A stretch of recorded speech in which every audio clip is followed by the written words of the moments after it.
ಸೋನಂ ವಾಂಗ್ಚುಕ್ ಅವರು ಜೈಲನ್ನ ಸೇರಿ 100 ದಿನ. ಲಡಾಖ್ ಜನರಿಗಾಗಿ ಧ್ವನಿಯನ್ನ ಎತ್ತಿ ಸೋನಂ ವಾಂಗ್ಚುಕ್ ಅವರು ಮೋದಿಗೆ ಶತ್ರುವಾದ್ರ. ನಮಸ್ಕಾರ, ಈ ದಿನ.comಗೆ ಸ್ವಾಗತ. ನಾನು ಸಪನ.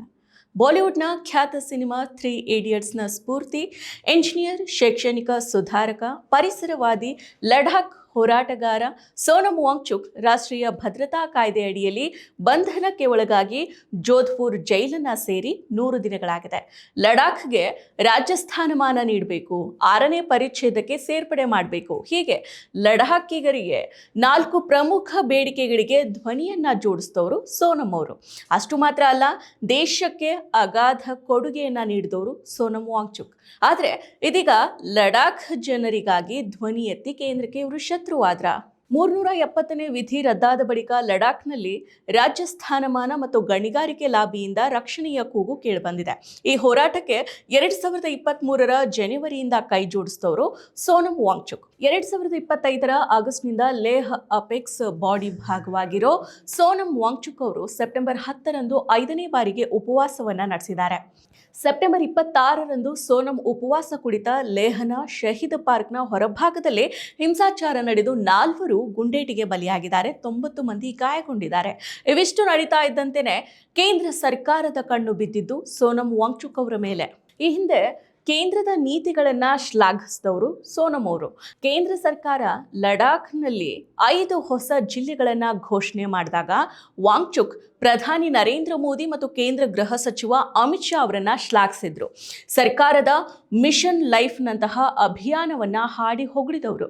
ಆದರೆ ಲಡಾಖಿಗರ ಬೇಡಿಕೆಗಳನ್ನ ಮುಂದಿಟ್ಟು ಕೇಂದ್ರ ಸರ್ಕಾರದ ಧೋರಣೆಗಳನ್ನ ಪ್ರಶ್ನೆ ಮಾಡ್ತಾ ಇದ್ದಂತೆಯೇ ಕೇಂದ್ರದ ಪಾಲಿಗೆ ಸೋನಂ ಅವರು ವಿರೋಧಿಯಾದರು. ಸೆಪ್ಟೆಂಬರ್ 26ರಂದು ಲಡಾಖ್ನಲ್ಲಿ ನಡೆದ ಹಿಂಸಾಚಾರಕ್ಕೆ ಸೋನಂ ವಾಂಗ್ಚುಕ್ ಅವರೇ ಕಾರಣ, ಅವರ ಪ್ರಚೋದನಾಕಾರಿ ಭಾಷಣಗಳೇ ಕಾರಣ ಅಂತ ಹೇಳಿದ ಈ ಕೇಂದ್ರ ಸರ್ಕಾರ ಮತ್ತೆ ರಾಷ್ಟ್ರೀಯ ಭದ್ರತಾ ಕಾಯ್ದೆ ದುರುಪಯೋಗಕ್ಕೆ ಅಣಿಯಾಯಿತು. ಅದರ ಫಲವಾಗಿ ಈಗ ಸೋನಂ ಅವರು ಜೈಲಿನಲ್ಲಿದ್ದಾರೆ. ತನ್ನ ಪತಿಯನ್ನ NSA ಅಡಿಯಲ್ಲಿ ಬಂಧನ ಮಾಡಿರೋದನ್ನ ಪ್ರಶ್ನೆ ಮಾಡಿ ಪತ್ನಿ ಗೀತಾಂಜಲಿ ಆಂಗ್ಮೋ ಸಲ್ಲಿಸಿರೋ ಅರ್ಜಿಯ ವಿಚಾರಣೆಯನ್ನ ಕೊನೆಯದಾಗಿ ಡಿಸೆಂಬರ್ 8ರಂದು ಸುಪ್ರೀಂ ಕೋರ್ಟ್ ನಡೆಸಿದೆ. ಬಳಿಕ ಡಿಸೆಂಬರ್ 15ರಂದು ನಡೆಯಬೇಕಾದ ವಿಚಾರಣೆಯ ಸಮಯದ ಕೊರತೆಯಿಂದಾಗಿ ಇದೀಗ ಜನವರಿ 7ಕ್ಕೆ ನಿಗದಿಯಾಗಿದೆ. ಇನ್ನೊಂದೆಡೆ ಸೋನಂ ವಾಂಗ್ಚುಕ್ ಸೇರಿದಂತೆ ಬಂಧಿತರನ್ನ ಬಿಡುಗಡೆ ಮಾಡುವಂತೆ ಲಡಾಖ್ ಸಂಘಟನೆಗಳು ಕೇಂದ್ರ ಸರ್ಕಾರಕ್ಕೆ ನಿರಂತರವಾಗಿ ಮನವಿಯನ್ನ ಮಾಡ್ತಾ ಇದೆ. ಈ ಬಗ್ಗೆ ಈ ದಿನ.comಗೆ ಪ್ರತಿಕ್ರಿಯೆಯನ್ನ ನೀಡಿರೋ ಲಡಾಖ್ ಹೋರಾಟಗಾರ KDS ಸದಸ್ಯ ಸಜ್ಜಾದ್ ಕಾರ್ಗಿಲಿ, 100 ದಿನಗಳಿಂದ ಸೋನಂ ವಾಂಗ್ಚುಕ್ ಮತ್ತು ಇನ್ನಿಬ್ಬರು ನಾಯಕರುಗಳು ಜೈಲಿನಲ್ಲಿದ್ದಾರೆ. ಸೋನಂ ಅವರನ್ನ NSA ಅಡಿಯಲ್ಲಿ ಜೋಧ್ಪುರ್ ಜೈಲಿಗೆ ಕಳಿಸಲಾಗಿದೆ. ನಾವು ಜೋಧ್ಪುರ್ ಜೈಲಿಗೆ ಸೋನಂ ಅವರನ್ನ ಭೇಟಿಯಾಗೋ ಚಿಂತನೆಯನ್ನ ನಡೆಸ್ತಾ ಇದ್ದೀವಿ. ಭೇಟಿಗೆ ಅವಕಾಶವನ್ನ ನೀಡಬೇಕು ಅಂತ ಸರ್ಕಾರಕ್ಕೆ ಮನವಿಯನ್ನ ಮಾಡಿದ್ದೀವಿ ಅಂತ ಹೇಳಿದ್ದಾರೆ. ಇನ್ನು ನಾವು ಕೇಂದ್ರದ ಜೊತೆಗೆ ಈ ಬಗ್ಗೆ ಮಾತುಕತೆಯನ್ನ ನಡೆಸ್ತಾ ಇದ್ದೀವಿ. ಕೇಂದ್ರ ತಿಳಿಸಿದಂತೆ ನಾವು ಮತ್ತೊಮ್ಮೆ ನಮ್ಮ ಬೇಡಿಕೆಗಳ ಕರಡನ್ನ ಸಿದ್ಧಪಡಿಸಿ ಸಲ್ಲಿಸಿದ್ದೀವಿ. ಆದರೆ ಕೇಂದ್ರ ಸರ್ಕಾರ ನಮ್ಮನ್ನ ಮತ್ತೊಂದು ಸಭೆಗೆ ಈವರೆಗೂ ಕೂಡ ಆಹ್ವಾನಿಸಿಲ್ಲ. ಲಡಾಖಿಗಳಿಗೆ ದ್ರೋಹ ಆಗಿದೆ. ಲಡಾಖ್ ಜನರ ಧ್ವನಿಗೆ ಕೇಂದ್ರ ಸರ್ಕಾರ ಕಿವಿಗೊಡ್ತಾ ಇಲ್ಲ. ನಮ್ಮನ್ನ ಮೂಲೆ ಗುಂಪು ಮಾಡಲಾಗ್ತಾ ಇದೆ. ಇದನ್ನ ನಾವು ಒಪ್ಪಿಕೊಳ್ಳೋದಕ್ಕೆ ಸಾಧ್ಯ ಇಲ್ಲ ಅಂತ ತಮ್ಮ ಅಸಮಾಧಾನವನ್ನ ವ್ಯಕ್ತಪಡಿಸಿದ್ದಾರೆ. We have already requested the government to give us permission so that we can go and meet Sonam Wangchuk and see his condition and talk to him.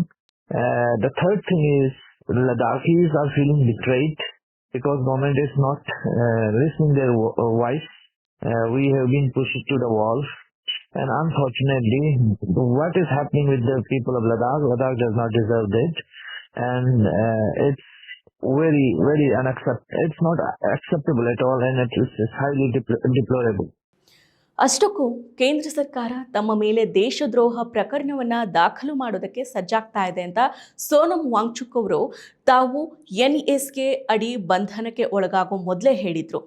Ladakh ಜನರ ದೀರ್ಘಕಾಲದ ಸಂಘರ್ಷವನ್ನ ಸ್ಥಳೀಯರ ಜೊತೆಗೆ ಬೆರೆತು ಅರ್ಥೈಸಿಕೊಳ್ಳೋದಕ್ಕೆ ಹೋಗಿದ್ದ ಏದಿನ ಸಂಸ್ಥೆಯ ಪ್ರತಿನಿಧಿಯೂ ಸೇರಿ 14 ಜನರ ನಿಯೋಗದೊಂದಿಗೆ ಮಾತನಾಡ್ತಾ ಸೋನಂ ತಮ್ಮ ಬಂಧನದ ಸುಳಿವನ್ನ ನೀಡಿದ್ರು. ನನ್ನ ನಿವಾಸ, ಸಂಸ್ಥೆಗಳ ಮೇಲೆ ED, CBI ದಾಳಿ ನಡೆಸಲಾಗ್ತಾ ಇದೆ. ನಮ್ಮ ಧ್ವನಿಯನ್ನ ಹತ್ತಿಕ್ಕಿ ಬೆದರಿಸೋ ಪ್ರಯತ್ನ ಇದಾಗಿದೆ.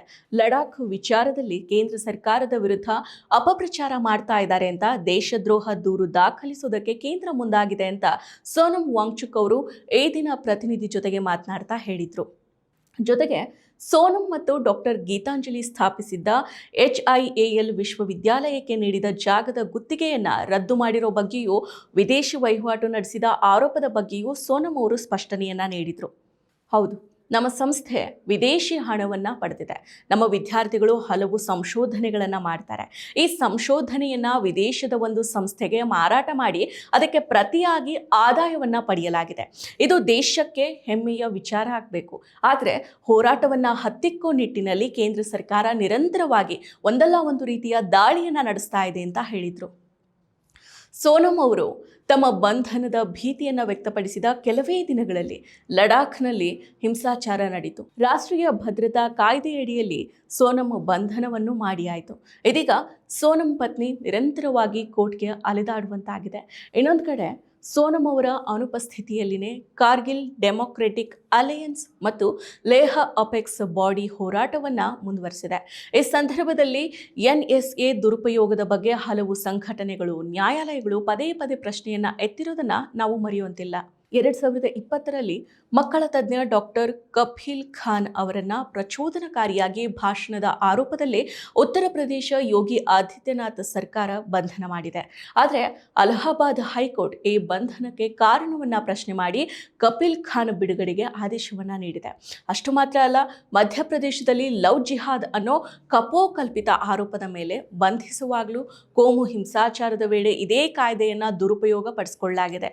ರಾಷ್ಟ್ರದ ಭದ್ರತೆಯ ದೃಷ್ಟಿಯಲ್ಲಿ ಸರ್ಕಾರಕ್ಕೆ ಈ ಕಾಯ್ದೆ ಸಾಕಷ್ಟು ಅಧಿಕಾರವನ್ನ ನೀಡುತ್ತೆ. 12 ತಿಂಗಳುಗಳು ಅಂದ್ರೆ 1 ವರ್ಷಗಳ ಕಾಲ ಬಂಧನದಲ್ಲಿಡೋದಕ್ಕೆ ಅವಕಾಶವನ್ನ ನೀಡುತ್ತೆ. ಆದರೆ ಪ್ರಸ್ತುತ ಅಧಿಕಾರದ ದುರ್ಬಳಕೆ ಹೆಚ್ಚಾಗ್ತಾ ಇದೆ.